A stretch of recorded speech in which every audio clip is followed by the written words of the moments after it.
Doctor হওয়ার পর রূপা যখন গ্রামে ফিরে আসে, সবাই তাকে সম্মানের চোখে দেখে। কিন্তু একদিন গ্রামের এক মেয়ে অসুস্থ হয়ে পড়ে। রূপা জানতে পারে, অনেকেই সময়মতো চিকিৎসা না পাওয়ায় কষ্ট পায়। উন্নয়ন। রূপা ভাবতে থাকে, কিভাবে গ্রামের মানুষকে সহজে চিকিৎসা সেবা দেওয়া যায়। একদিন শহরে এক স্বাস্থ্য সেবামূলক সেমিনারে অংশ নিয়ে তার মাথায় নতুন ভাবনা আসে। সেই সিদ্ধান্ত নেয় একটি মোবাইল মেডিকেল ইউনিট চালু করার।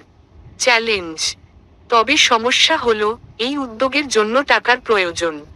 রূপা গ্রামবাসীর কাছে তার ভাবনার কথা জানায়। প্রথমে অনেকে দ্বিধায় ছিল, তবে রূপার ইচ্ছাশক্তি দেখে কিছু তরুণ তার পাশে দাঁড়ায়। তারা একটি ছোট অনুদান সংগ্রহের ক্যাম্পেইন শুরু করে। পরিণতি।